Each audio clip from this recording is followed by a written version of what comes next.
Actually, Trap squad, trap squad, trap squad, trap squad, trap squad, trap squad, trap squad, trap squad, trap squad, trap squad, trap squad, trap squad, trap squad, trap squad, trap squad, trap squad. Hey, clickbaity political. Yeah, Thirstrap, trap squad, squirrel squad. Our mission is critical to speak the truth to the masses. Yeah. We here for the fight. We ain't started, but we here to finish it. Sick and tired of seeing the privilege. Take advantage of the weak and the innocent. So we let a voice be heard. Every single weeknight. Unapologetic. Black people, despite this white supremacist system that we live through on a daily, we still throwing up those acorns cause we represent clickbaity. Yeah. Trap squad, trap squad, trap squad, let me hear ya. Trap squad, trap squad, throw those squirrels up if you with it. Trap squad, trap squad, yeah I see you, yeah I see you. Trap squad, trap squad, trap squad, Thirstrap, trap squad, trap squad, trap squad, let me hear ya. Trap squad, trap squad. Throw those squirrels up if you with it. Trap squad, trap squad. Yeah, I see you, yeah, I see you. Trap squad, trap squad. Trap squad, Thirstrap. Trap squad, trap squad, trap squad. hey, Good evening. Good evening, everyone. And welcome to another episode of Clickbaity Political Thirstrap. I am your host and one of your three hosts, Marcus Farrell. Marcus Farrell live on YouTube. Thanks for everybody watching us. Welcome to another episode of Clickbaity Political Thirstrap. You already know how it go, how we get down. Squirrel Gang, put them squirrels up in the chat. Squirrel Gang, Trap Squad. Like, let me see them acorns, them squirrels. Look, we're gonna. Mondale is not here. He's on CP time, and we love him for it. And I just want to pass it over to my co-host, Benjamin Dixon. Ben, Hey, man. how's it going, brother? Man, it's going, man. I'm just drifting on a memory. Ain't no place I'd rather be. I can't really finish the rest of that because then it would sound like I'm singing it to you. You know what I mean? Smoother than a gentle breeze, flowing through my mind with ease. It's just stuff old black folk do, man. Old black men sit in garages and listen to some old soul music like the Isley Brothers. That's the kind of day I'm having. I'm having an old black man day. Hey, man, ain't nothing. Listen, that sounds like an amazing day, right? Like, you know what I was thinking about? I was thinking about Prototype for some strange reason. I didn't fall. I'm not like going ham for anybody, but I just thought about the song Prototype. Okay. Today. Right, like Outkast, Andre 3000, yeah, Alien Man, and all that stuff. So, listen, man, I think we're gonna have an interesting topic. We already got a couple of interesting topics. We already talked before we went live a little bit about one of the biggest topics of the day, and not today, but it happened last week, and we didn't have an opportunity to address it on Clickbaity Political Thirstrap last week. Mondale should be joining us sometime soon. I know wherever he is, he has an alert on his phone for whenever we go live. So at some point, he will be joining us. I can guarantee you. And if he doesn't, then me and Ben will hold it down, man. Listen, before we even get started, make sure that you like, share, and subscribe to all of the channels that are associated with this show. Marcus Farrell live on YouTube, Clickbaity Political Thirstrap, and also the Ben Dixon channel, one of the motherships of progressive politics as we go into the year of our Lord 2025 and continue in our year. Let's talk about it. Listen, Chuck Schumer last week, man. Chuck Schumer voted for the spending bill, Trump's spending bill, and he's received a lot of flack and a lot of heat for it. as he should. And there are a lot of Democrats, whether elected officials or definitely the progressive side of the house, not even the progressive side. Now you're even seeing neoliberals say, okay, well, come on, bro. We could have fought a little bit harder than that. Our friend Chuck Schumer, APAC extraordinaire, decided that he was going to go out of his way to make sure that Trump's spending bill and they weren't going to have a government shutdown. That was his excuse. Now, my personal viewpoints on this before I pass it over to Ben is very simple. I'm sick and tired of Democrats. I am sick and tired of the Democratic Party. And I don't care what anybody says about third-party voting, independent voting, the last election, and who caused Trump administration, because all of that shit is cap. When you have your top Democrat, one of your top Democrats, if not, we can say Chuck Schumer is the top Democrat elected official in America right now. We can say that because he leads the Senate Democrats. Mm-hmm. And for him to show the weakness of Jerry, Rick and Morty's Rick's son-in-law and Morty's dad, for him to show that kind of incompetence as a leader lets me know that this is not a party that I want to belong to much longer. I'm not making an announcement saying I'm officially leaving the Democratic Party, but this is definitely taking me well on my way. And here's the reason why. What's the point of having a Democrat? What's the point of being an opposition party if you're going to let the Trump administration do exactly what they want when they want without any pushback? Okay. My viewpoint is this, and it's very simple. When Obamacare was trying to get passed, they were willing to shut down the government. They have the Republican Party, whenever Democrats are in office, do shut down the government for at least 7 days each administration, if not more, right? They are an opposition party to the progressive left, not even to the progressive left, to the left in general. So for us to not even show the effort, the anger, the fight from top down, that means people either need to be replaced or I need to go somewhere else personally. Me. I don't know what you're going to do, but I think I need to go somewhere else at this point because it's pointless to have me be in the same party.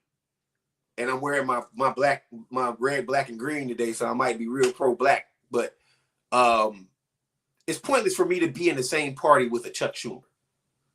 It makes me feel like someone who's at the highest level has the complete disregard for the amount of fight that I know it's going to take. And also, you're not motivating anyone to be a part of the Democratic Party. You're not motivating anyone to actually want to stand up and have any version of resistance. But it makes sense. Because, see, here's the thing. Chuck Schumer is a multi-millionaire. Mm-hmm. Chuck Schumer has been playing golf with Trump before Trump even thought about running for office. Chuck Schumer and Donald Trump are of the same ilk. They are of the same ilk, and I am tired of playing games like these guys and this party actually want to do anything to help working class people in America. Ben, I just got to pass to you on that. Well, I'm going to agree with you as well as disagree with you, but let's start where we agree because I'm putting this guy on the screen now. And you got folks like Gavin Newsom, who, let me make sure I got it on the screen properly. Nope, it's not on the screen, is it? Here it is. Gavin Newsom, who hosted this guy, Steve Bannon. And this was a week after Gavin Newsom went on with Charlie Kirk. Very similar to Cenk Uygur and them doing what they do with MAGA. And so from that perspective, I agree with you 100%, man. What good is the power structure that is the Democratic Party if their core figures, not that Cenk is a core figure, but Gavin Newsom's trying to run for president in 2028. And he flirting with MAGA like this. What's the point of us fighting MAGA if they're going to go and cozy up to MAGA? What's the point of us fighting Donald Trump if those people with power bend the knee? This is one of the reasons I'm not promoting anybody to go protest nothing right now. Nothing. Now, white folks, y'all go protest because, y'all got some years of protest still in you, some good years. But for the rest of us, I suggest we sit back and watch what the Democratic Party is going to do before we do give them any of our energy, any of it. Don't mean we sit back and let Donald Trump go unchallenged, but it does mean that we don't channel our energy through the Democratic Party. Why when when Dana Bash here in this interview, she had to be the one to call out the lies that Steve Bannon said directly to Gavin Newsom, who wants to be the Democratic nominee in 2028, lying about the 2020 campaign. Still can't admit that the 2020 campaign was lost and that the big lie was a big lie. He instead of correcting him, he just laughed it up and chuck, ha, ha, ha, kiki. Same thing with Chuck Schumer and the rest of the 9 Democrats who voted for the continuing resolution. Same thing for the 10 Democrats. What's that cat name? Moskowitz, the Congressman Moskowitz, who always on Midas Touch. Those 10 Democrats that voted to censure Al Green. What solidarity we got with them? I'm gonna tell you, I got none. I got none with them. Now, where I disagree with you is I do think that I think there's so many factors that play into Donald Trump winning this thing, including the Democratic Party. But I also think that a lot of the third party movements that exist right now, they have never done. Green Party ain't done what it need to do to be what we need them to be right now. Just got to call a spade a spade. They really haven't. And they've had opportunities with Jill Stein since 2016. She's been running since 2016. She just pop her head up every 4 years and like the political cicada she is. And so that really leaves us in a bad spot. Well, I'll tell you what I've been talking with a whole bunch of black men today, which I'm so glad I get to close out the evening with some black men. I'm tired of leaving our destiny up to these white folks in the first place. I'm tired of our political and our economic and even right now our security, our safety as black people, dependent on whether or not good white folks are going to fight the bad white folks. I'm tired of that. Black folk don't need that no more. Now we could participate in their politics because I think is what we should do. We don't just give up our franchise. We don't voluntarily say I'm not participating because what sense that make? But at the same time, if we as black folks don't inextricably detangle our political destinies from white folks, love every single white folk in our audience. You know, I think I got more white folks in my audience right now than black folks, right? That's because we ain't turning on the black engine all the way. We could crank that thing up to 10 in a minute. Play some Outkast every Sunday. we'll be blacker than black. But politically speaking, not when I see white folks who could turn around and censure Al Green when he the only one with the testicular and the ovary fortitude to stand up to Donald Trump. And then you got 10 Democrats that voted. Not when we got 10 Democrats that give Donald Trump what he needs with the continuing resolution. Not when we've had Democrats who fund the genocide in Gaza. Not when we had Democrats who vote against Medicare for all, or vote against our best economic interests. Not when we have had Democrats who have shown us throughout time that they ain't never really been serious about black folks politics, what we need. Okay. Now, I don't see a third party, but I definitely don't see us giving and letting our destinies be tied to the Democratic Party. Well, so Benjamin, Pastor, look, man, what are we going to do then? And what I mean by that is a very simple thought process.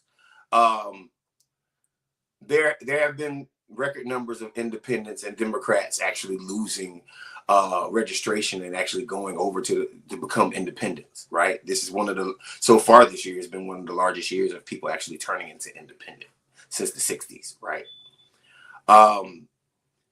Fundamentally tying ourselves to white folks is tying ourselves to the Democratic Party. Fundamentally at this point, because the Democrats that have power are still pretty much led by white folks. I mean, you could include Hakeem Jeffries in there, but when it comes down to Hakeem Jeffries' politics is a white Democrat's politics. An AIPAC politic. AIPAC politics. It's not. So how can we continue? It's the definition of insanity, Ben. You repeat the same thing. Oh, are we expected to repeat the same thing over and over again, even with proper organizing efforts like the Justice Democrats and so many reform movements that have happened in between the Democratic Party, and then seeing leadership and seeing decision makers and seeing the DNC and seeing the Tiffany's of MSNBC get replaced by the Simone Sanders of MSNBC, and the loudest and most courageous voices of our party speaking about working class issues. That wasn't a bill that was anywhere close to working class issues. And let me say something more important. In the aftermath of the Donald Trump election, which I don't feel like talking about that much, but I'm going to bring this up. Your first major move as a party leader, your first major move in the party that I'm supposed to be affiliated with is to agree with this guy's spending bill. The time you had to show America that you could possibly resist, even with the fraction of power that Democrats have right now. If I look at myself, Ben, if I think about myself, I think about myself as a warrior. Whether political, in life, on the streets. I've been homeless. I'm a veteran. I've been broke.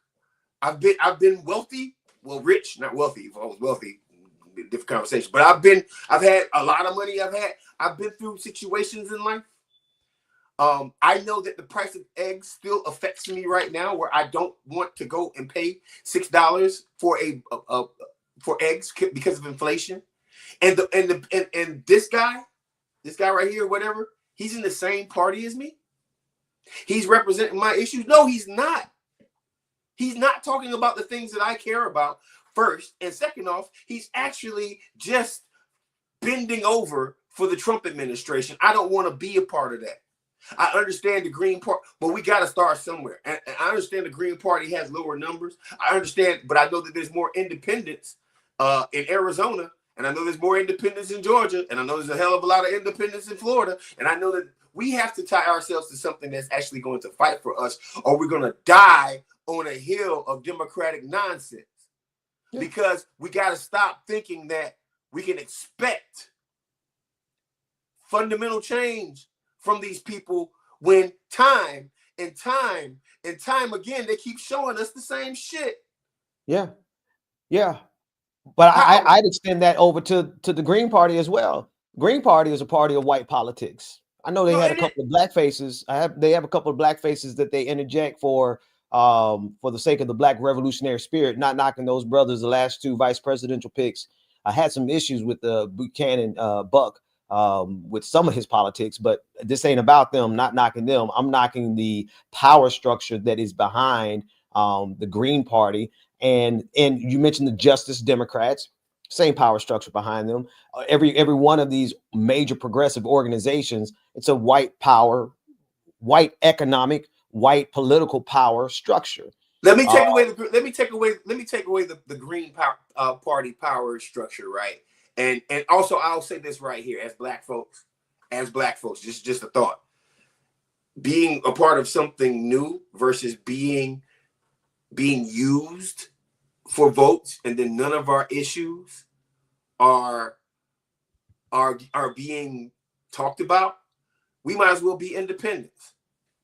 We have to actually be politically independent at this point as black people. So forget the Green Party for a second. Let's talk about independence. Let's talk about like the non-party affiliation.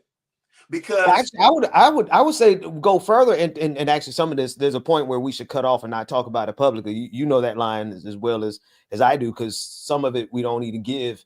But I would say just take it completely away from electoral politics in terms of our organizing and our thinking, right? Use it and wield it for electoral politics, but not center electoral politics. I think we need to be organizing every black institution, every single black church, every single black barbershop, and organize outside of an election cycle, or even because a lot of things that turn people off, you know this more than me, is when they just come around for elections. And that's been the number one MO of the Democratic Party. And I'll say that to all of their faces. Y'all only cut on the organizing power of the Black community every 4 years.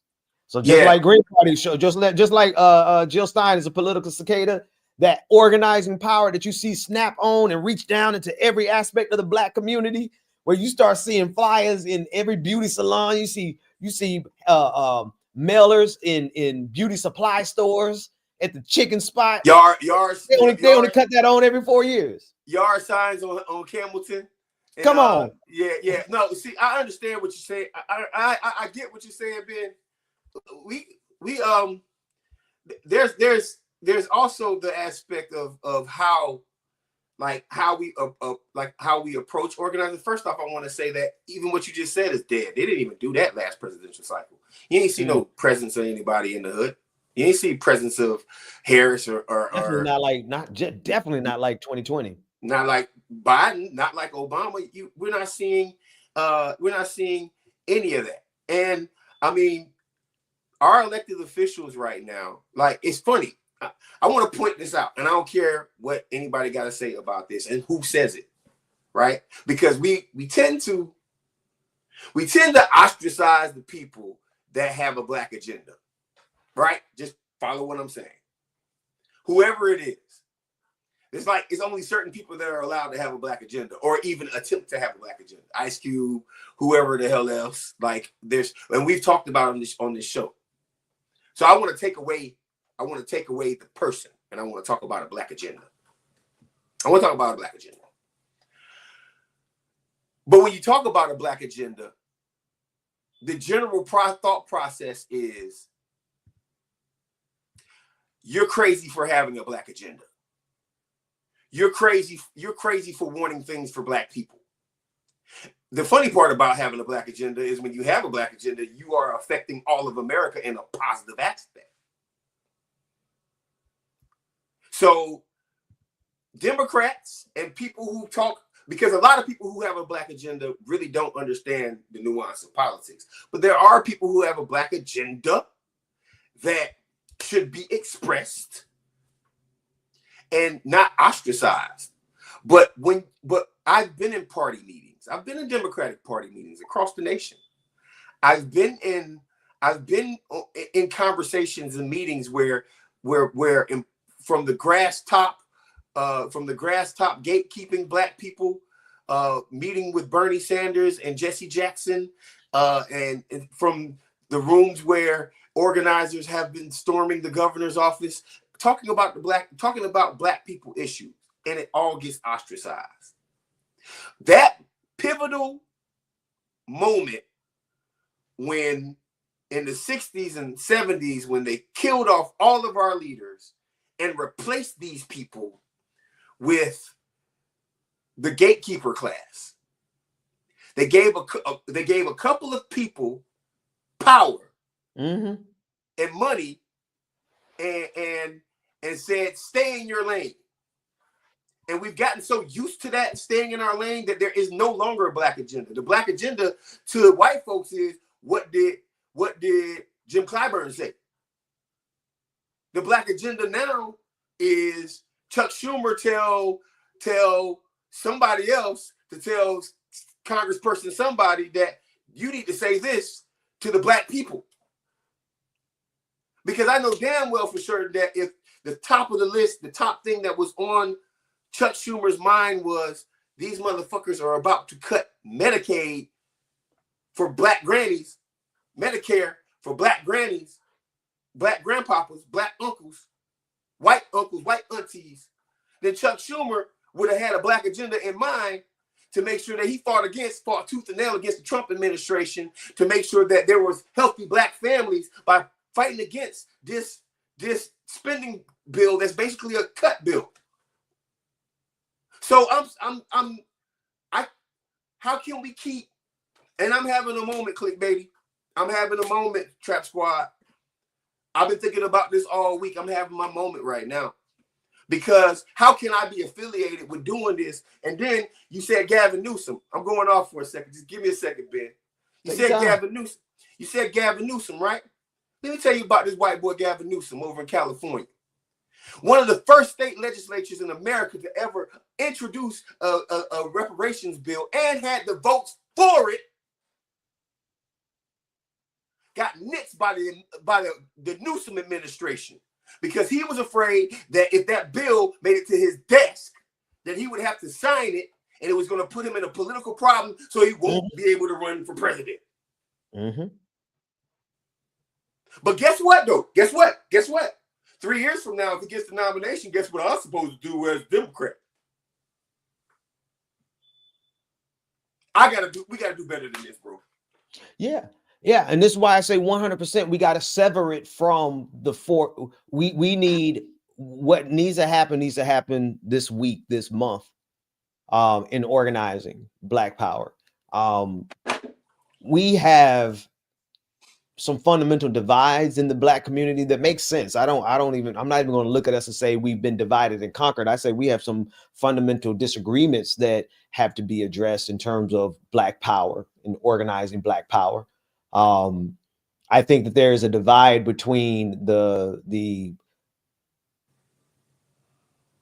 different populations of Black folks. You have your Black elders down to your Black religious folks. You have your non-Black religious folks that ain't been seen inside of a church and don't care to go see one. You have the Black revolutionary class, but you also have the Black bourgeoisie class who are just as woke as anybody else, but they want to, they choose not to be. They choose. They pick and choose when. They pick and choose when. It's performative wokeness. It's performative wokeness. It's not organic. But I'll say the same thing about that Black revolutionary class too. Some of it is extremely performative. Now I know we got some true, and I separate this group from everybody else. Those who actually go out there and sacrifice and do and give.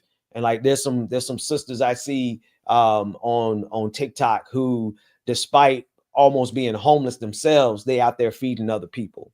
Those type of folks who, like, that's true revolutionary stuff. When you don't have power, you don't know how to get power, but you still out there doing what you can do. Because there's some Black revolutionary folks who are just as wealthy as the bourgeois class and just as performative as the bourgeois class. They might talk a better game, right? But at the end of the day, where's the organized power? We've all been scratching and clawing and we have been divided. But I think I agree with you 100% on when that division came in. That division came in a long time ago when they shot down our leaders and put in the managers. Good. Malcolm X said it. Even though who he was talking about when he mentioned Dick Gregory ended up being the leader that he was. But at the time, Malcolm said, what? They are putting celebrities and athletes as the leaders of the Black community. He said it in real time while it was going on, and they killed him, Martin, our brother in Chicago, Hampton. Finally got Huey P. Look, I'm not against what you're saying, Ben, but like, and then I think about the future. I think about like the young folks, man. The young folks. Who are we passing? Like, and it's crazy because I've gone to some Atlanta Democratic meetings and Atlanta like Democratic political functions and stuff like that. And the scariest shit to see is the young neoliberals, the young Black folks who think that this is the way.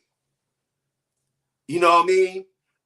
That's not the way. I'm a Mandalorian. That's not the way. That's not the way. You know what I mean? Like Mandalorians, we don't use sabers unless it's the black one, dog. But we don't use sabers unless it's the black one. Let me throw something else out to you though. You want to know where the real money is at? You want to know where the real power is gathering? Not true Black power, but it got Black folks on top of it. Black MAGA. The money they about to run your boy Byron Donalds. They about to run him down in Florida for governor. Yeah. They're gonna put him up to be like they're gonna sell him. They're gonna have every Black church that they can get inside of. They don't need every Black church. They're gonna get like 5 Black churches that like him, and they're gonna show him in the pulpit of those Black churches, and they're gonna start branding him MAGA Black. Right? When you said those young neoliberals, I think those young neoliberals include some young maggots. You know, those young black MAGAs who know they can get the bag through the black. So here we have one side that is the managerial class that has kind of presided over the decline of black solidarity over the last 60 years, right? Those are the Democrats. And now you have the ascendancy of this black MAGAism, where they have enough money to give the appearance that they speak for hundreds of thousands, if not millions of black folks, when in reality, they only speak for about 20 of them, right? They mainly supported by white folks. And they're losing, and the black church is losing support. Yeah. As you well know more than anyone else in this country. Here's my issue. Here's my issue though, right? Like, how can we, let me level set and why I brought this up under Chuck Schumer, right? The Congressional Black Caucus, yes, Jasmine has said something. There has been other black elected officials who have said something, right? But the Congressional Black Caucus should have drug him as a human. Yeah. When the congressman was kicked out of the address by Trump, the Congressional Black Caucus should have got up with him. Got up with him and held out all the votes and made it a racial issue, not against the Republicans, but against the Democrats. Look, man, what game are we what game are we playing right now, man? And I'm talking about this Democratic game, bro. A leaderless game. A leaderless game, but the key component is, Marcus, the black leadership class, the misleadership class is what's our brothers over there? That it escapes me where I got that's from over there at the Black Agenda Report. My friends over the Black Agenda Report, they used to kill it with that black misleadership class. It was the most true thing they ever say. It was a black misleadership class that never had and never used they never had the access to black folks that they thought they had, because they had to go through white consultants to reach their own black constituents. So the black misleadership class wasn't really leadership because they never controlled their own constituency and access to them. And then they're a black misleadership class because they never really cared to execute a black agenda, right? I mean, that's you know how easy. What it is. I'm sorry. You know how, Ben, you know how easy it is for black MAGA to get black churches and black people to vote for them now? Because even if the Democrats, they don't even give bags out no more. They don't even give bags out. I can't, ain't no money in these streets. As a campaign manager for damn near 20 years of politics, let me tell you what I kept a couple thousand for in every campaign. The hood. I kept a couple thousand for the hood to spread around for my candidate. We don't even have bags for that anymore. I cannot see, and here's the thing. The unfortunate part about this is this happens directly after the election, where, you know, when we first restarted Clickbaity Political Thirstrap, I was completely like, man, I ain't dealing with these people no more. Then I said, you know what, we need to fight. We need to register. We need to go and become involved. And I'm still on that. But then I'm like, what the hell am I doing? It needs to be done outside of the context. It needs to be done for this. I didn't argue with my brother, but we've been talking about this extensively. It needs to exist outside of the Democratic Party, and wherever we so choose to take our collective vote, whatever percent of people go, black folks gonna do what black folks want to do, right? But if our power exists outside of the Democratic Party, outside of electoral, see, we need to have this organizing out for beyond political reasons, right? We need this organizing so that we can locally be able to drill down and help a local community address an issue that's happening in their local community. We can't do that. Why? Because all of the email lists, all of the listservs, all of the data, all the information is locked up for elections. We need to use it for elections, but black folks, we need this for so much more than just politics. It's not just locked up for elections. It's accessible right now. It's just that Chuck Schumer. See, this is something that I tweeted this, and you might have saw it. People don't realize how powerful Chuck Schumer really is. See, a lot of people think that Chuck Schumer is this guy that is just a political figure that can make rules and implement his political power. What you don't understand is that the donor class of the Democrats and the left, They asked Chuck Schumer what he thinks. They run their money through Chuck Schumer sometimes through the DSCC. They actually ask him for advice when it comes down to the candidates that they want to donate to, the organizations that they want to donate to. When it was hot and Black Lives Matter was cool, Chuck Schumer was all about donating to Black Lives Matter, right? And then all this money came in, and I don't know what the hell went on with it. Love you, Alicia, but like that ain't my business. I ain't gonna get into that. But what I am saying is that Chuck Schumer is one of the reasons why Democrats lose elections. Think about it for a second. And I'm going to tell you a personal experience from this right here. When I was in Nebraska, running Dan Osborne's Political Action Committee, we had a political action committee called Nebraska Railroaders for Public Safety. We were there before another PAC came in. Another PAC came in because Chuck Schumer wanted some of his white boys' friends to get the television money. That race ended up spending somewhere between $8 to $17 million on television. $8 to $17 million on television. It got to the point where the candidate, some of the people in town were like, I can't even watch a Coca-Cola commercial because every commercial was a Deb Fisher, Dan Osborne commercial. So much money was being spent. Who made that decision? We needed more money for field. We needed money to put people on the ground to knock on doors. And we did end up getting enough money to do it. But imagine what I would have been able to do with a couple more millions of dollars. You give me $1 million in Omaha, Nebraska, I could have hired the people who were voting at that point, right? But that much money went on television, right? And whose decision was that? Chuck Schumer. And that's just one state, one cycle. Yeah. All over the nation, there's races, whether congressional, local, senatorial races, where he has that kind of power. And you wonder why Democrats lose. Because that's the mentality they have. But let me tell you something. Let me tell you something about that.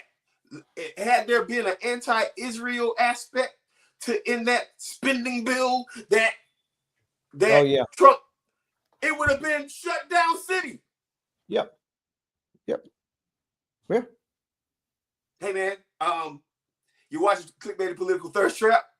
I am one of your two hosts, Marcus Farrell, all the way live with Ben Dixon. Man, please make sure you like, subscribe, and share this channel. Please go over to my channel. That's right down there, Marcus Farrell live on YouTube. And make sure you like and subscribe. Tomorrow morning, I got Savvy Sabs as my guest on my show, talking about all kinds of issues and probably continuing this conversation. Also on the Clickbaity channel, please like and subscribe and share. Ben, I know you got some stories, man. I didn't want to switch up the topics, but you got some. Nah, man, look. No, I think that's the right topic to stay on. I think the conversation has to be fleshed out because, I mean, let me push you a little bit. I still think, even though Chuck Schumer is Chuck Schumer, I think we got to remove ourselves from even thinking about them. The Black power structure has to exist completely separate of the American political system. We should use it for the American political system on command, on demand, at our own discretion, on our own time, at our own will. But we should not be put in a position where another white person can turn around and say, don't put money here, put it there, and we know better. That's what I mean. Like, I think we got to completely sever our organizing from them. And instead of waiting on them, we got to find our own organizing power to organize ourselves every day of the year versus just once every 4 years. The only way it can work, Ben, is if Black elected officials leverage their vote. I'm talking about the political expediency of what we need to happen in America. Check this out. There's a lot of people talking about reparations right now, from moderate Democrats, FBA, ADOS, descendants of enslaved people of America, Black people, right? Just normal African Americans, normal Black people, whatever you, immigrants. Everybody's having a conversation around reparations. What nobody's really talking about is how it gets passed. Doing what now? How it gets passed. Oh, how it gets passed. Okay. The only way reparations and any of our other issues like raising the minimum wage to $25 an hour because we're $10 behind already.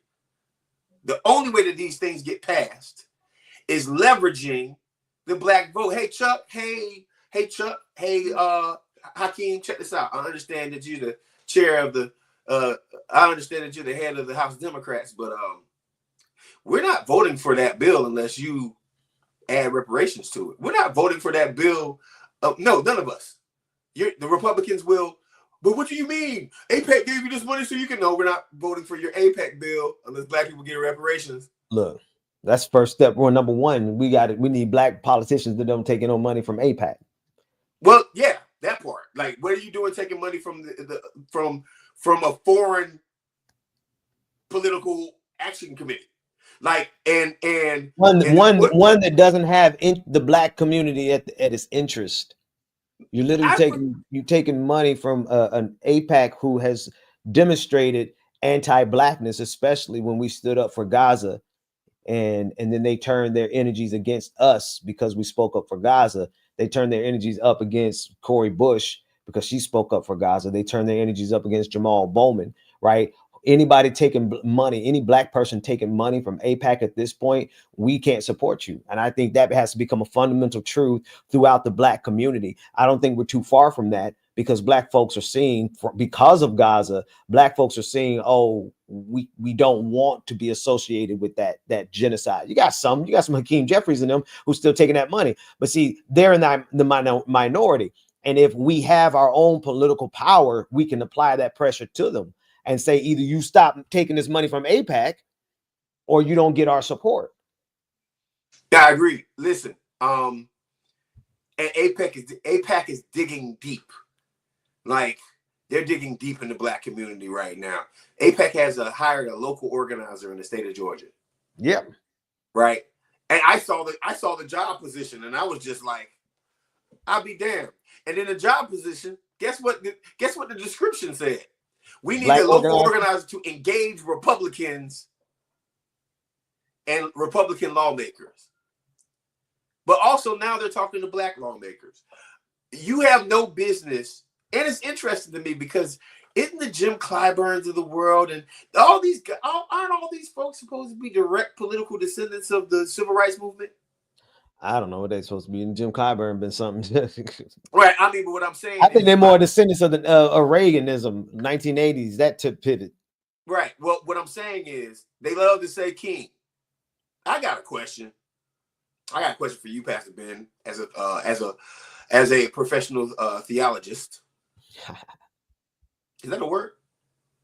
Yeah, close enough. Yeah, theologian is the word. But theologian. Yeah, I work with theologists. Theologists.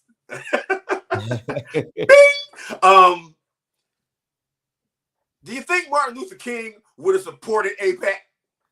Hell no. Hell no. Because if you look at the context of where he landed on every issue, he always sided with the oppressed. Period. He always sided with the oppressed, even to the extent of him losing support amongst black people when he sided with the oppressed people of Vietnam, when he opposed the war in Vietnam.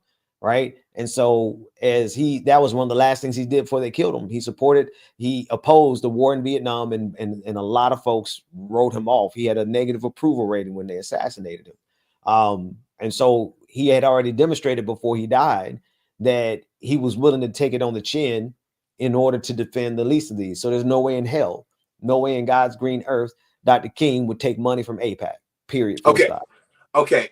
Do you think King would have pressured politicians to raise the minimum wage at this point?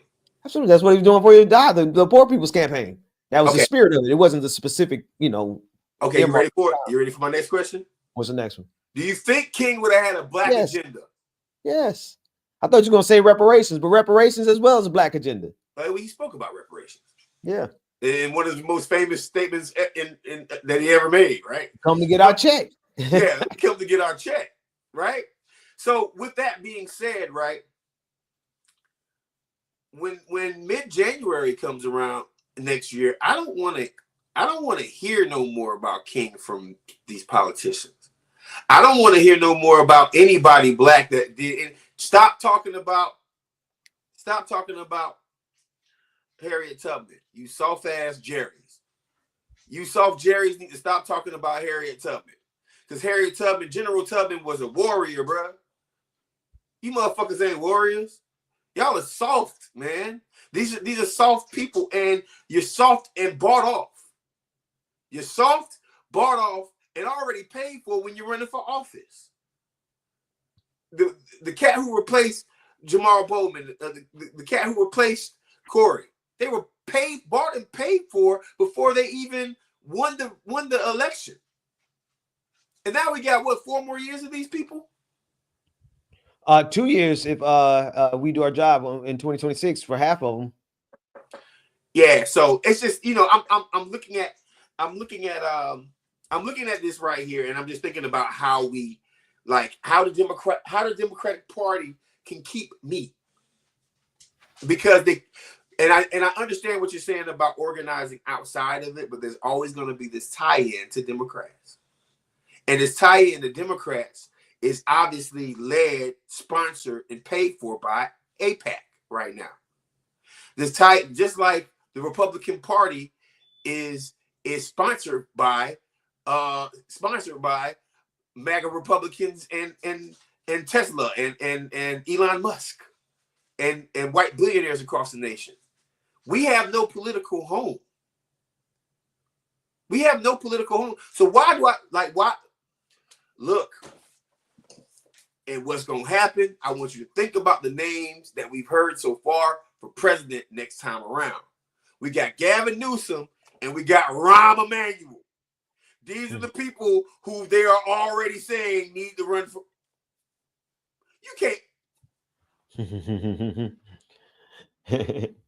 No, bro. Fuck you mean, man? Like. So these are the major names I heard. And also, Vice President Harris, which, by the way, she's probably the most progressive out of all of them. What is this party offering me, bro, as a black man? Well, to be sure, like I want to make sure we properly level set. They wouldn't be disbanding the Department of Education.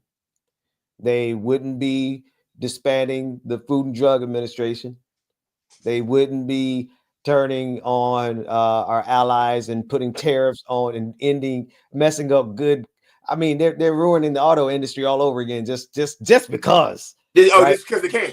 Yeah. So there's a whole lot of stuff that we would be in a much better position now, even if we got the most neoliberal of a Democrat, because they wouldn't be institutional burners. So we're dealing with fascists who are dismantling the government, but that's not the conversation we're having right now. So I just want to make sure everybody we understand that component. But what you're saying is the people who lost to those losers, the Democrats, like there's a reason they lost. And there's a reason that they're still lost right now today. It's one, a lack of vision. And the reason they can't have vision is because they have been bought off by AIPAC, as well as the lobbyists, the rest of the lobbyists and neoliberalism and capitalism.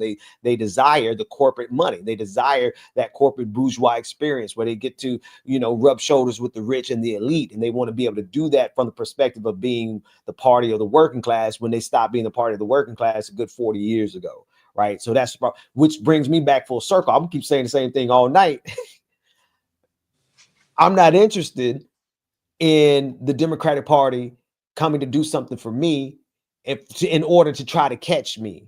They've already proven that they no matter what they try to sell us, they have historically sold us out.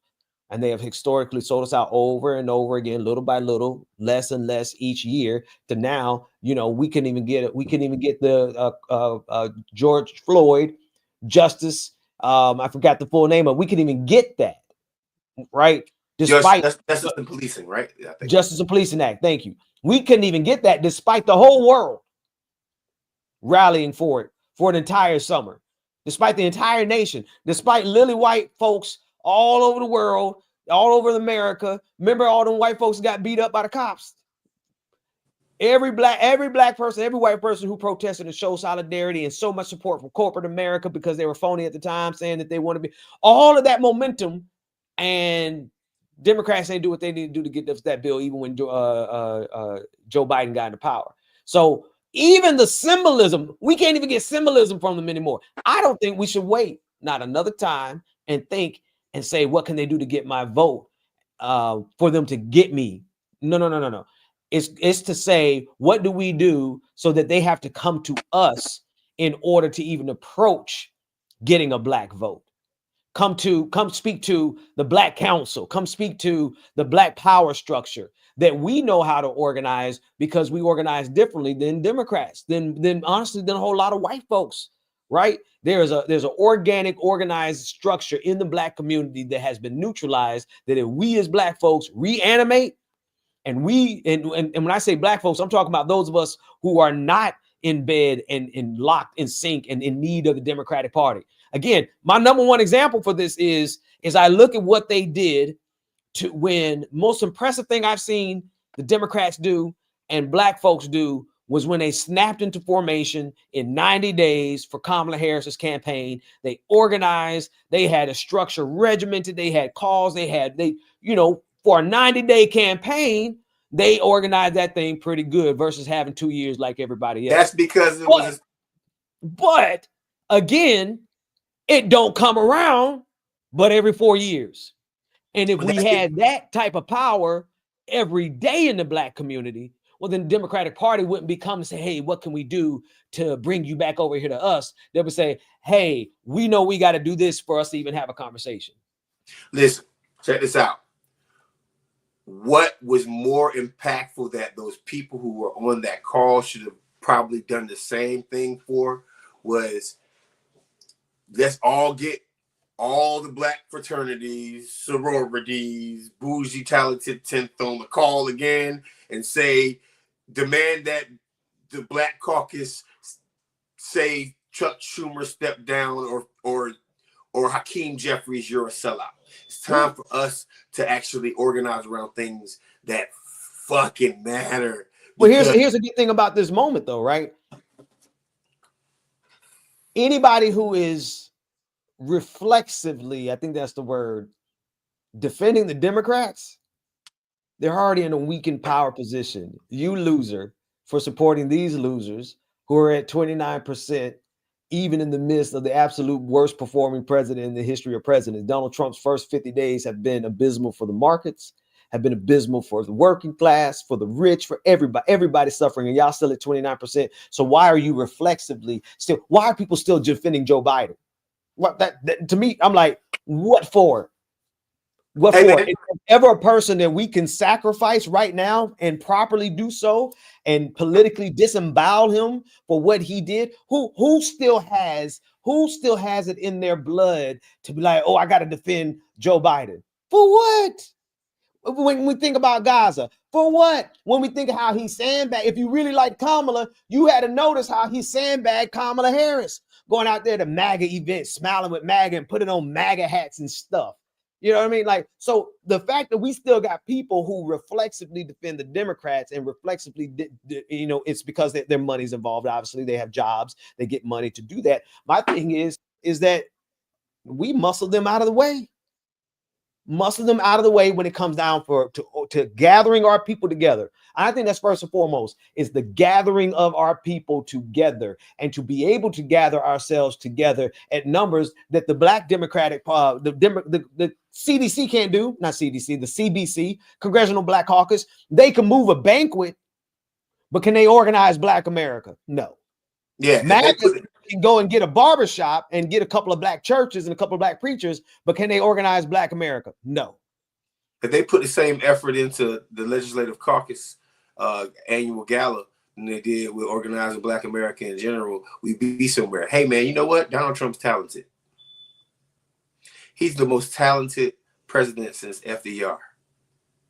What I mean by talent is he's so horrible, it's historic. He's talentedly horrible. He's spectacularly horrible. But guess what? He's spectacularly effective. Mm-hmm. He's the most effective president we've had since FDR. That includes Bill Clinton. That includes JFK. That includes Eisenhower, even with the highways. That includes Bush. That includes Obama. He is so effective. Now, well, it's easy to be effective when your job is to just destroy, right? well, okay, like, but hold on, wait a just go minute. in and pull all the wires out. Let me finish my point. You're absolutely right.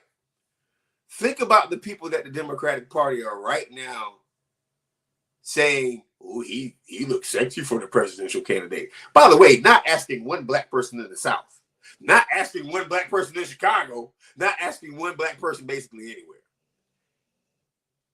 What you need to win a Democratic primary until we leave, right?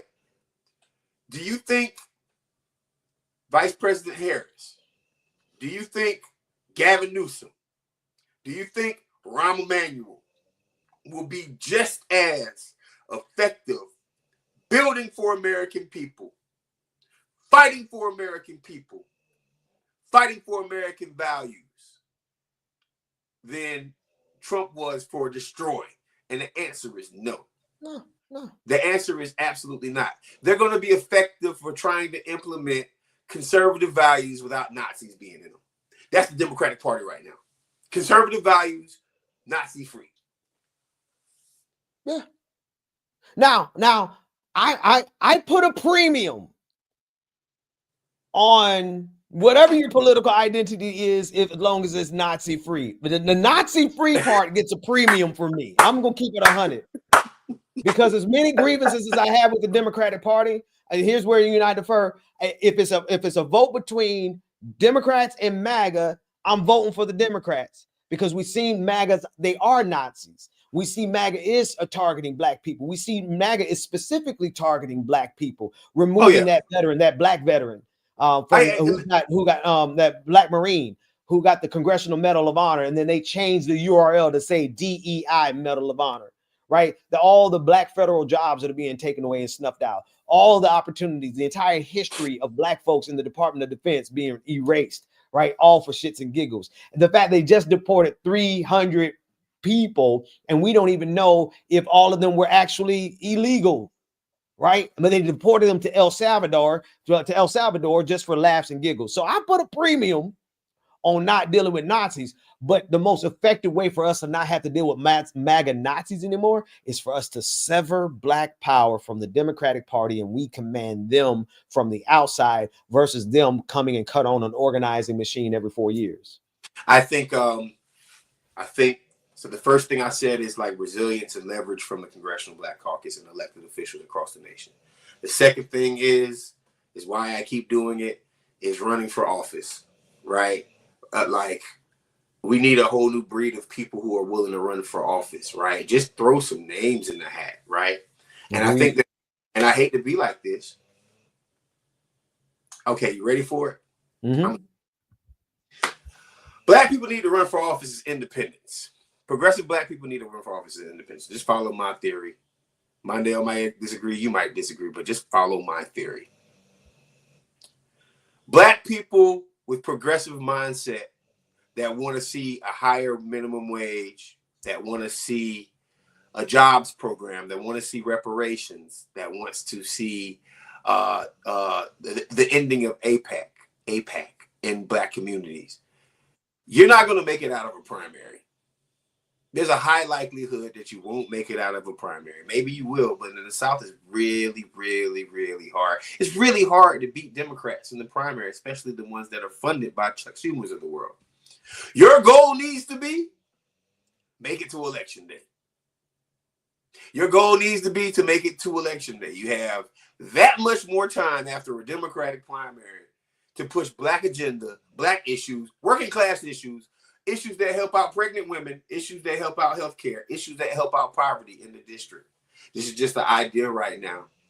But people need to run, and I'm starting to think that they need to run as independent so they can make it to a general election and then have, because no matter what happens, if you can't make it out of primary, you're not even going to be around in the general election. It's like Bernie Sanders, but opposite, right? It's like being an independent but running as a Democrat, and he lost in the primary. But imagine if Bernie Sanders had ran as an independent. Think about that for a second. Imagine if he had ran as an independent. Would he have split the vote? Would he have? Well, I mean, that's left up the question. Yeah, I mean, it would be what it is. It is what it is. But yeah, he would have split the vote. Right.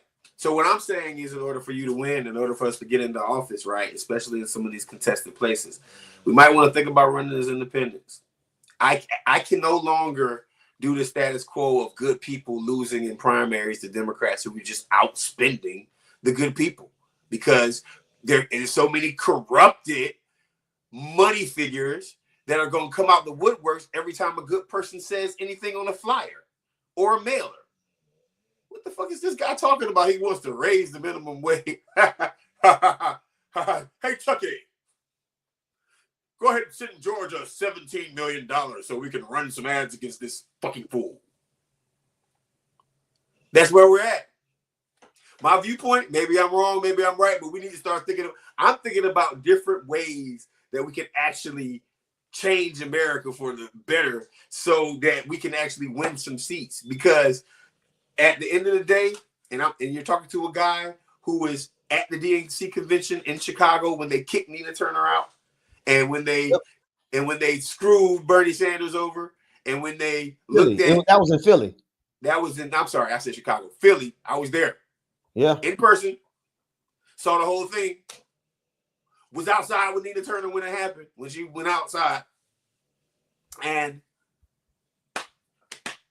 we got to do something different, because 2016 was 8 years ago, dog. We're about to go on 10 years of the same bullshit. We're about to go 10 years of doing the same exact thing. Even if we organize outside of the Democratic Party, we're going to have to actually have tangible people running for office all over the nation that's not rocking with the Democrats, but is willing to take away some of their votes and actually get to a primary where you can compete against these people, man. So you have enough time to beat a person. And have smart enough politics. Look, a Republican, no, you can't win this district. Don't run. Just make it between me and this guy right here. Have some smart politics. But like, it has to be something different. And I'm spitballing here, but well, and I mean, I know, again, I don't disagree with you. I would just, in my thought pattern is, where is it most effective and where can we get the most bang for our buck when Black folks don't have enough bucks to compete at certain levels yet.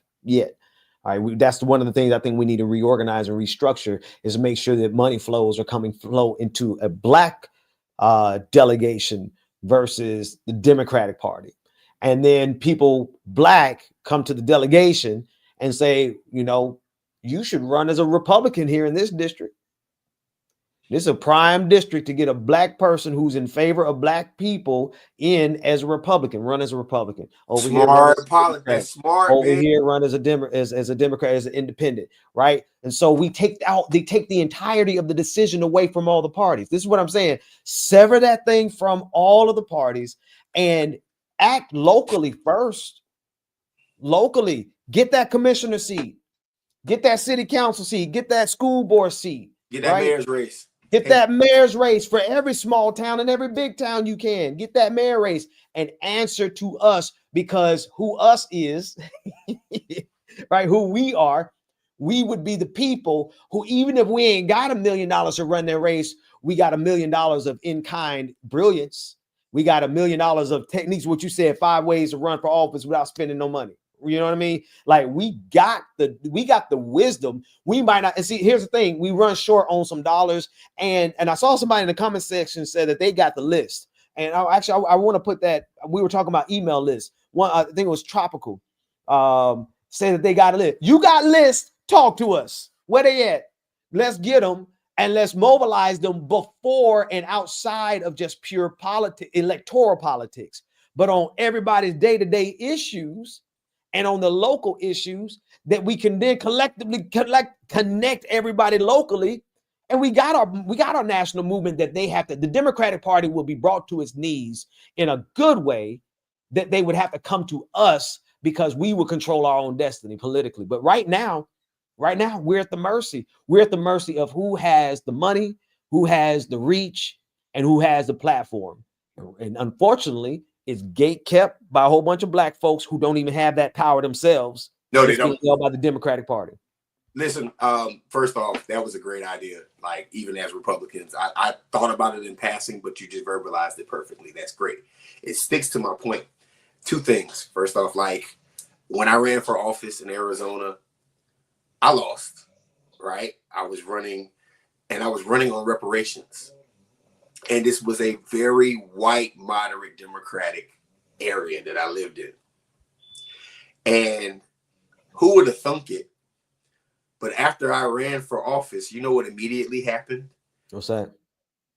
Our LD 27, the House district that I voted for, that I ran for, the committee passed reparations on their platform. Wow. Good stuff, man. You impacted that. Yeah. So and nobody even questioned it after I ran. Right? Nobody, it wasn't even like, why are we doing that? It was like, no, in this area, we support reparations because that guy explained why. Oh, now I didn't win the race. And also, in hindsight, it's funny because I just posted up thinking about running again. And there was 3 people from that district who was like, I didn't vote for you last time, and I made a mistake.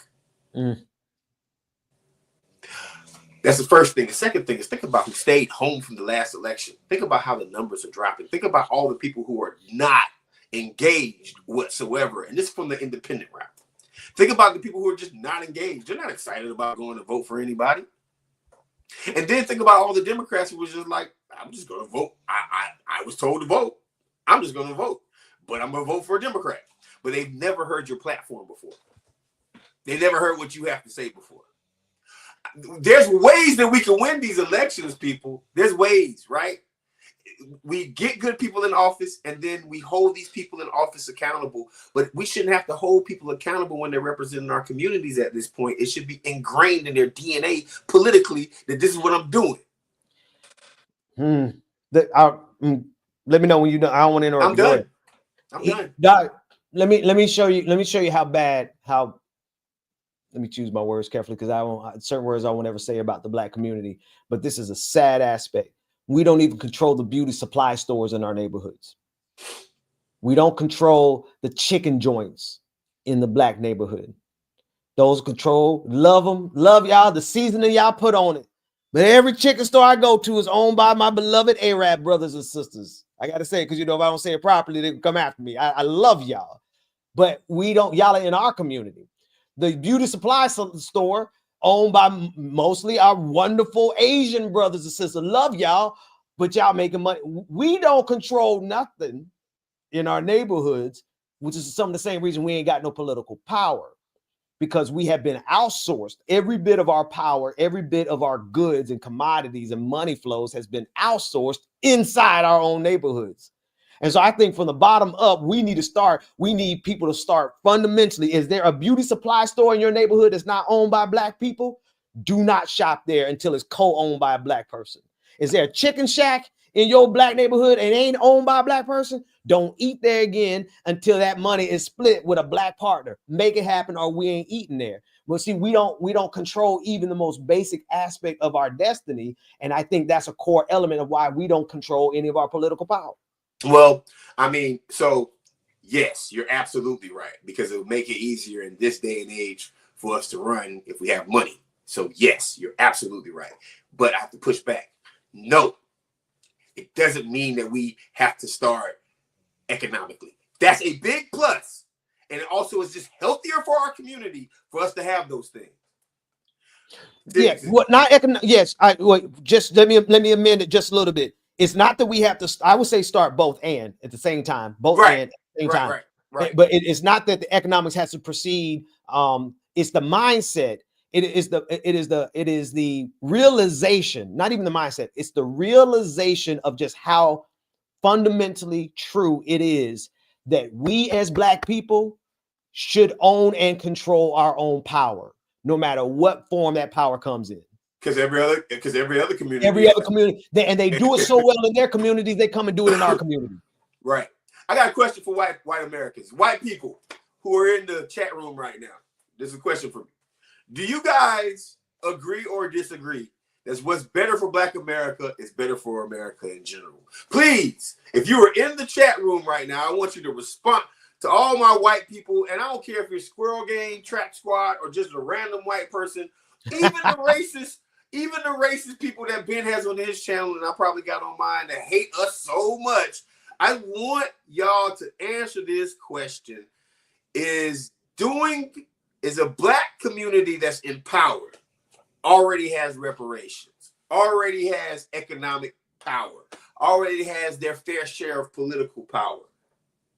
Is that better for America or worse for America? And then I want you to say why. I know this is not the ACT or the SAT. But in 20 words or less.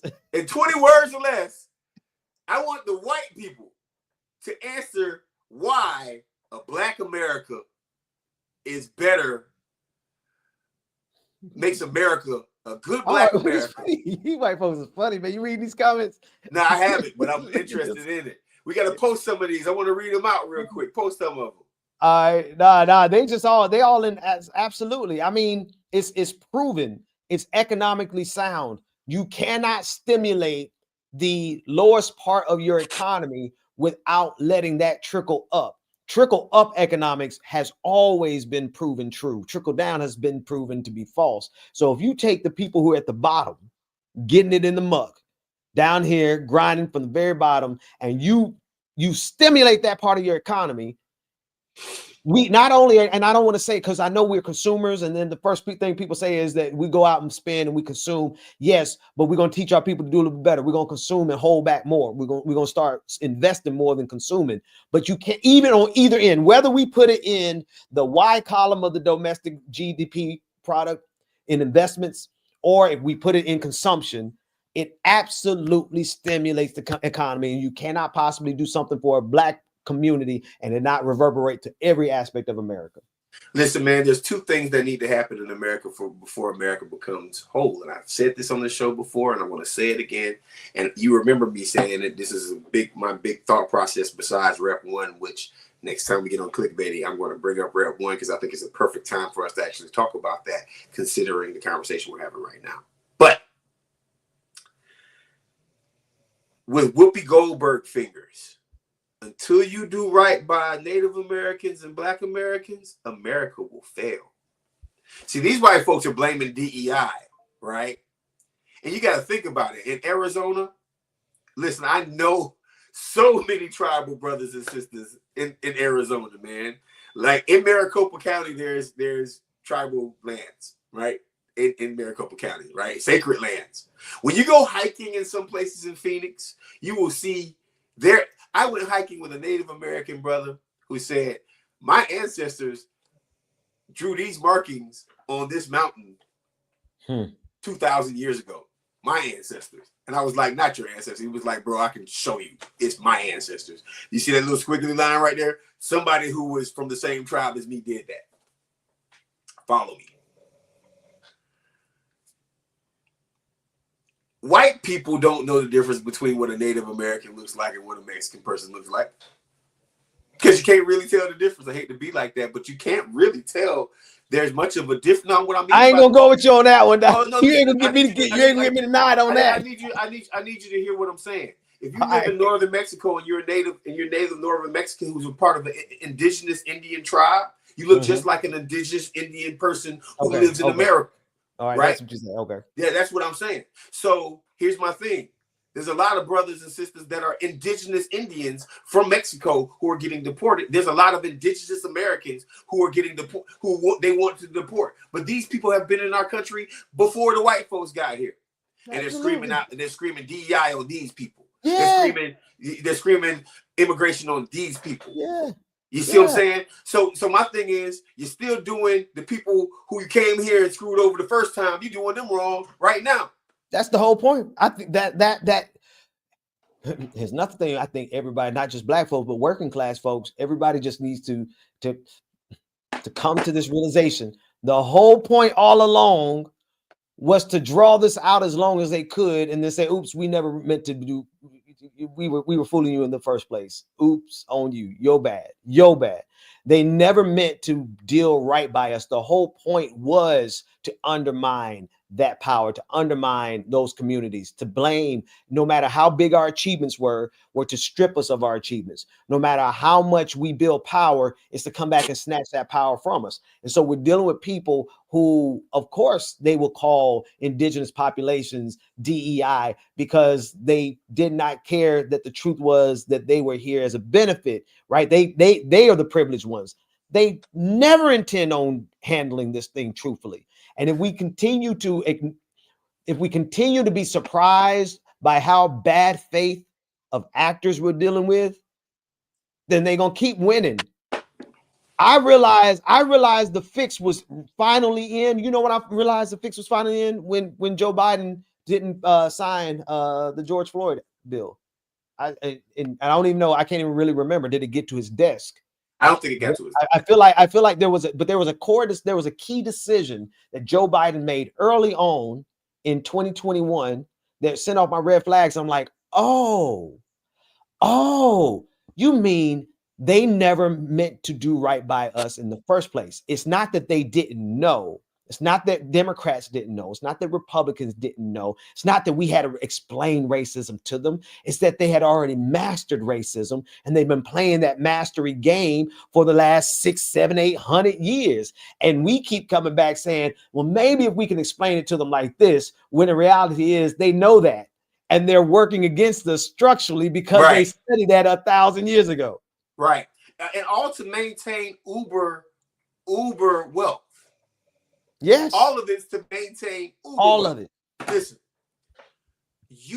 nobody needs that much money. I used to trip out when people said we don't need billionaires, but we really don't need billionaires. Now, don't get me wrong, $1 billion in my hands is gonna go a long way. I'll tell you what I'm gonna do with it.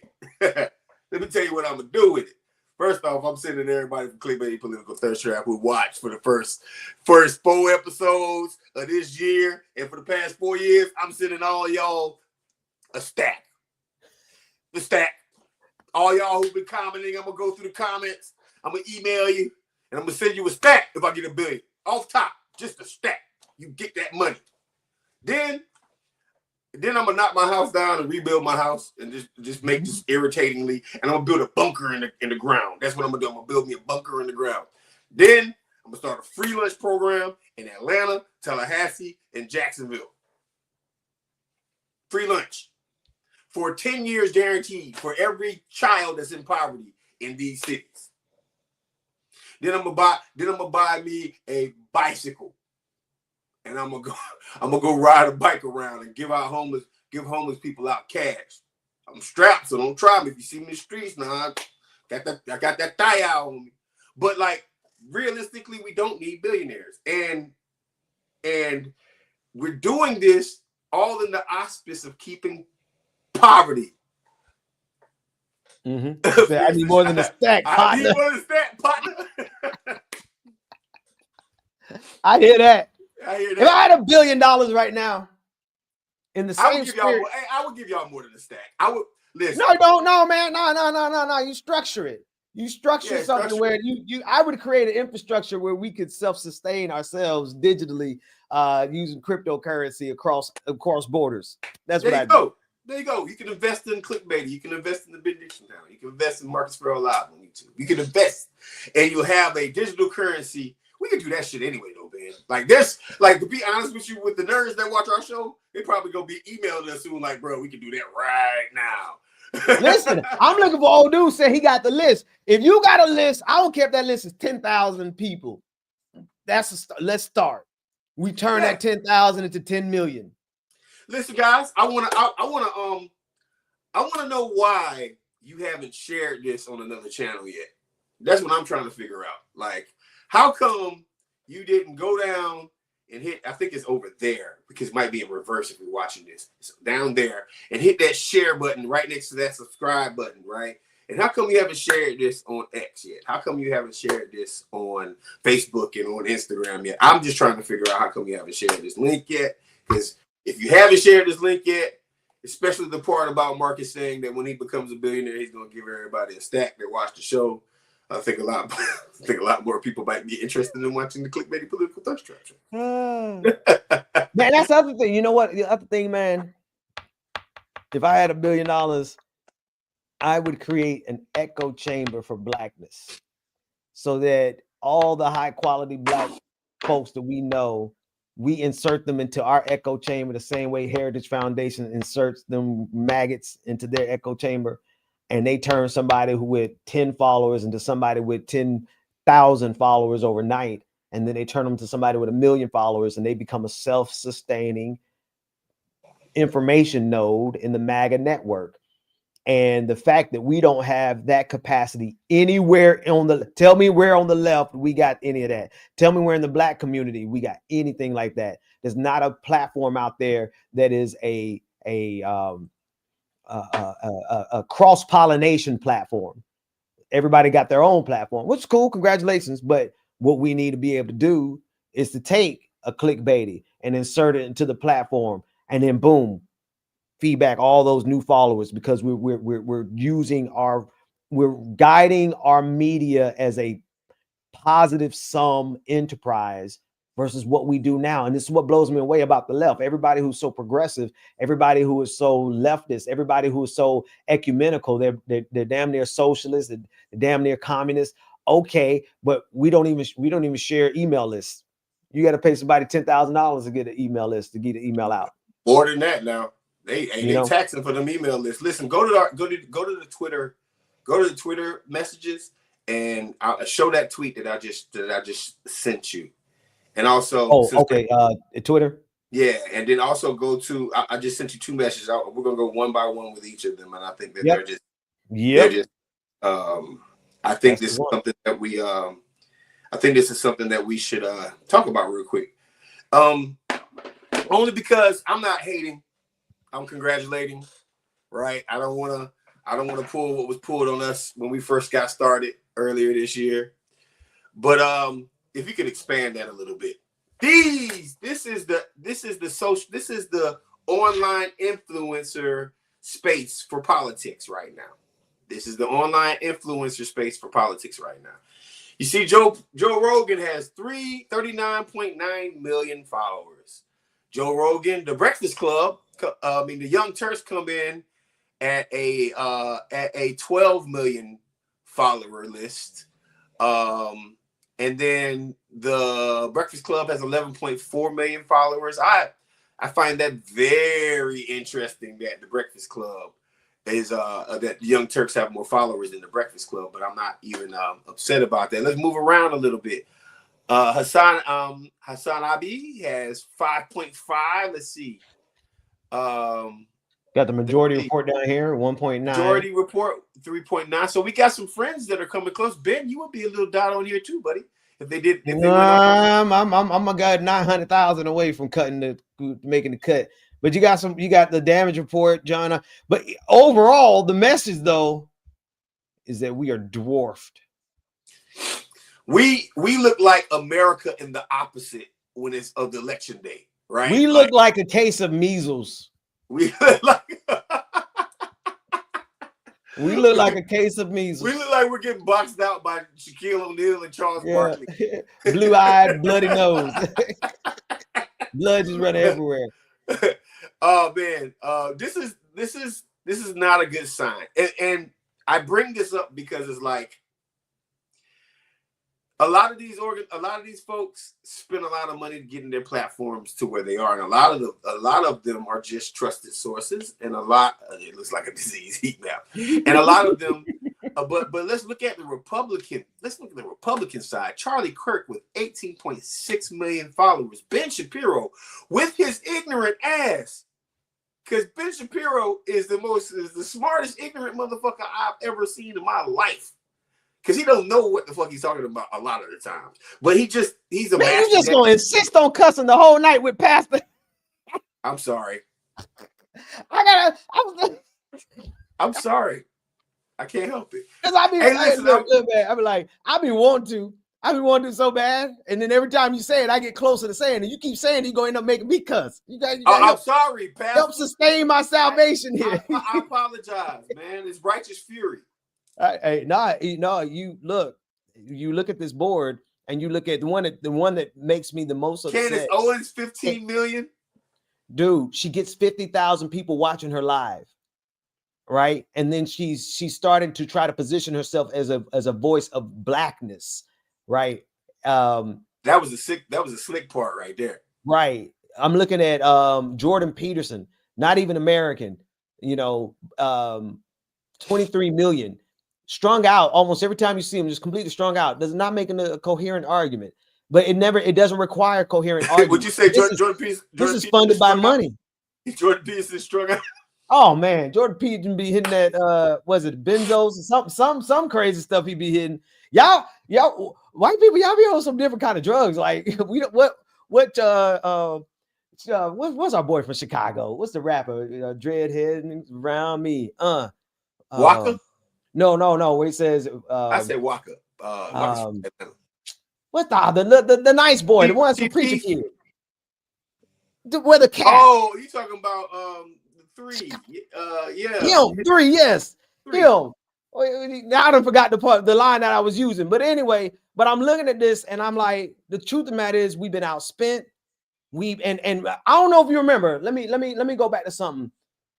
We said at an event that you hosted a panel in Chicago at that college, that community college. Mundell was there, I was there, and you called me up to the panel. And you asked, what do we need to focus on coming in the near future?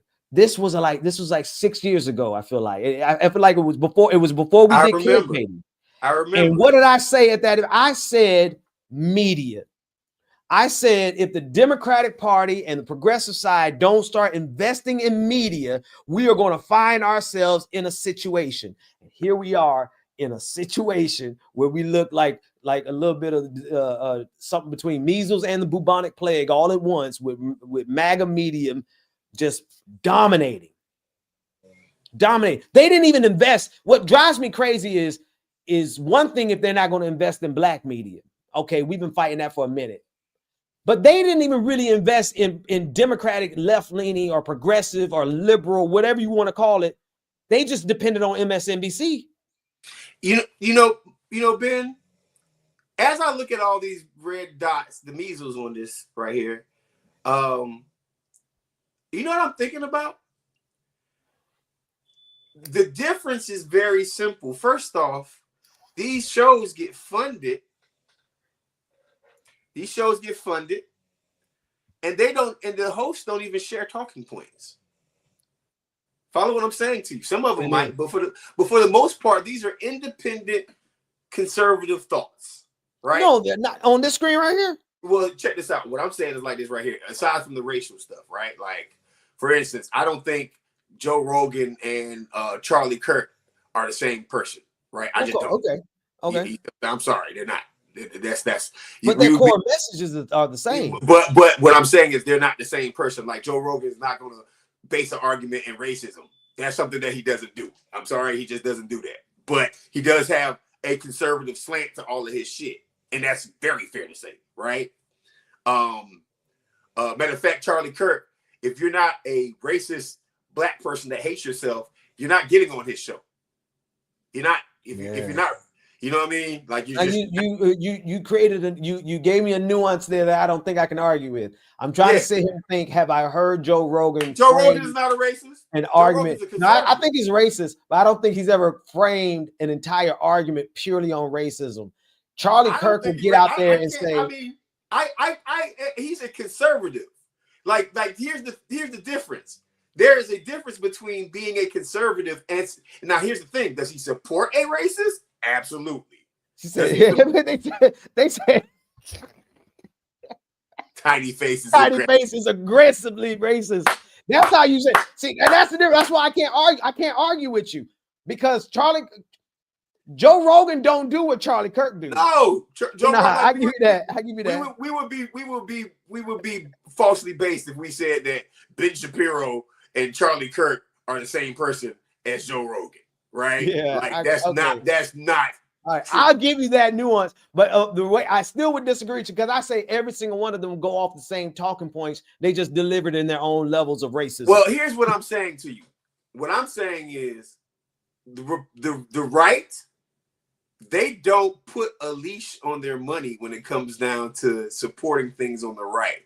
You have some moderate Republicans over here, and then you have some completely racist Republicans over here, and they all get following and they all get money. Just follow what I'm saying to you.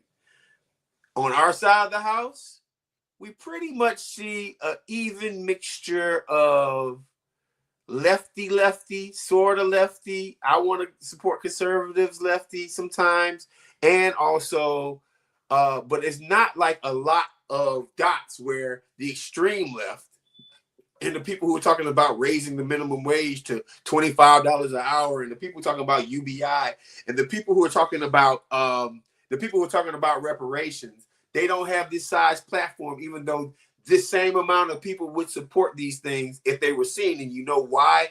They're not platformed because the people who run the left don't want any difference between the right. They just want to be able to have the power to not help people. The shows that are actually talking about doing fundamental change in America not on this page at all. Aren't on this page at all.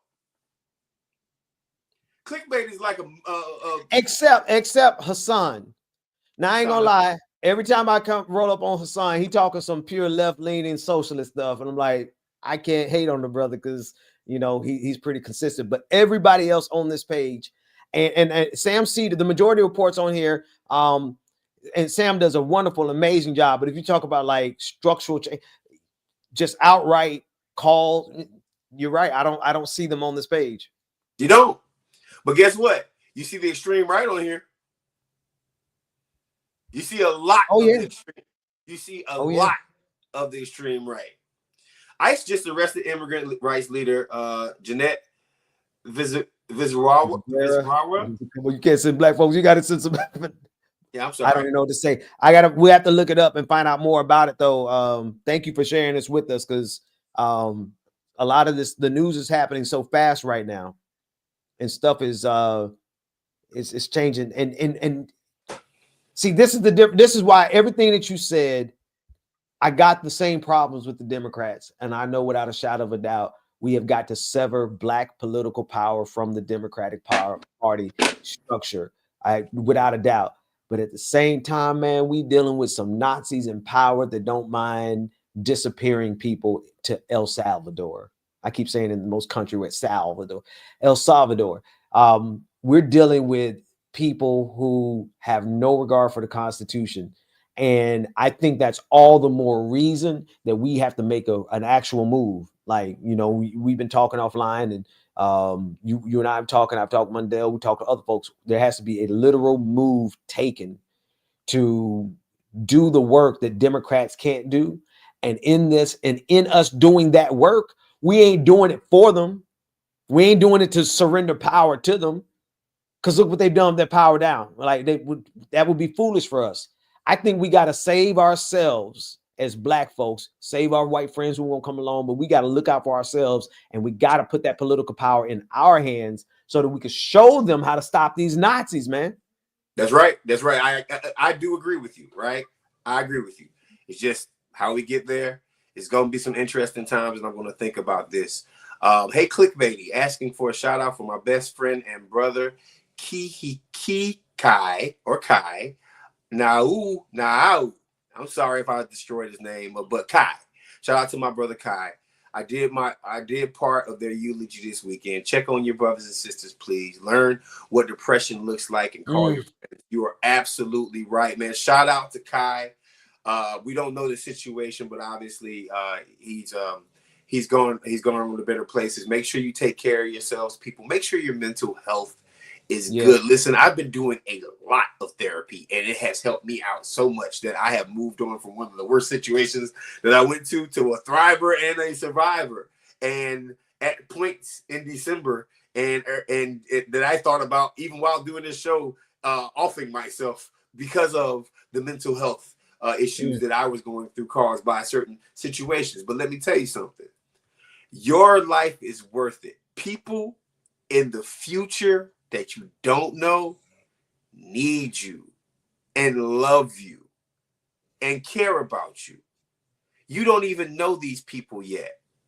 You don't even know that you might have a son or a daughter or a boyfriend or a girlfriend or a best friend or a cousin that you have not met yet that becomes the most important person in your life. And you have to make sure that your mental health is okay so you can be here another day to thrive, survive, and meet that little one of yours that might be in your future, to meet that grandkid that might need your advice, to meet that boyfriend, girlfriend, husband, or best friend or wife that might be in your future. You need to be here for that. So love on yourself, man. I know this is not a mental health channel, but I need to say this. Love on yourself. Love on yourself every day, because you never know what's going on tomorrow. If something bad happened to you in the past, guess what? That's the past. Tomorrow is going to be so much better, man. Tomorrow, I promise you, tomorrow will be better. But you have to start by taking care of yourself. Listen, everybody can't afford therapy, but I'm going to tell you what you do. You go to YouTube and you just type in what's going on with your brain. And I guarantee you, if you're watching this show right now and you need some mental health help, go on YouTube, type in what your issue is, and there is over 10,000 videos that can help you maintain. They even have certain videos where, I have a therapist, but they have videos where they have good hypnosis, right? Like they have sleep videos that you just put on while you're trying to get some sleep that will hypnotize you into addressing whatever mental health issue that you have, and you're listening to this while you sleep. And I tell you what, if you're open to change and you're open to help and you're open to actually fixing your mental health issues, then make sure you take time to go and do something for yourself. And let me tell you something, when it gets the darkest of the dark, when it gets the worst of the worst, go take a walk. Go outside and just walk. Walk around that block.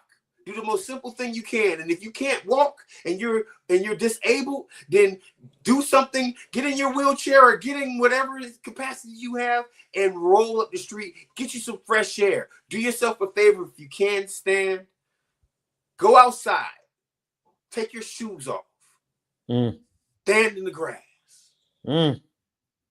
And ground yourself. And get closer with what Earth provides you, because Earth will give you a healing energy. And also, the last thing that I haven't said, but I am on here with a theologist, is open up the Bible, open up the Quran, open up whatever your spiritual entity tells you, and read a couple of verses. You can go online and look up spiritual verses to help with healing from narcissism, spiritual verses to help with dealing with depression, spiritual verses that will help you deal with. And let me tell you something, man. You got my email. Email me if it get too dark. I ain't gonna give y'all my phone number. But listen, you don't need to take yourself out. That mental health is important. I'm sorry. Hey, man. Hey, man. Let the spirit lead you. If the spirit move you, let it groove you, man. Hey, show that last one before we go, man. Show that last tweet before we go. The one I just put up, this one. Africa is my space, and here I come. That's a little D'Angelo. I feel that. Blood of God is my defense, knowledge and wisdom. Come on, man. Did you put it up? You found it? I thought this one, right? Which one? Hold on, the one with Africa upside down. Oh, hang on. I said this. It's in the messages. Oh, wait. In the chat. In the chat. Yeah. Hang on a second. I thought you meant in our live chat. 2 seconds. I knew the song you were singing, but I didn't realize. That's D'Angelo, y'all. Y'all need to go check out D'Angelo. That his the charade. I forgot. That's not the Voodoo album. It's his new album. You got. So I'm thinking. Whitey not on the moon. I don't know why. Whitey on the moon is what came to my mind. We said Africa is not in space. Hang on. Here we go. Africa, and it is on your screen now. Let me zoom in. Yep, I got this tweet from Anthony Browder. On the tweet, it says, your entire understanding of world geography is upside down because Europeans put themselves at the top of the map when they created it. Well, first off, let me tell you something. Some of the first map makers on Earth is from this place that we're looking at right now. This, my friends, looks upside down to you, doesn't it? Doesn't this look upside down to you? But you got to figure out, you got to think about something for a second. What direction, when the aliens come and they look at this continent, do you think that they might be looking at it from? Little thought process, little mental stretch for you. But the way that we even perceive everything on this planet has been corrupted by a certain system and viewed to make a certain group of people higher than other ones. I guess it matters. I guess the only thing that matters is if you're looking towards the south or you're looking towards the north. But yeah. But here's the thing though.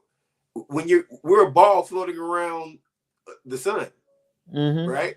I want you to, Ben. I want you to expand your thought process on this one right here, right? Fundamentally, we're looking at Africa, and we all are thinking it is upside down. We know that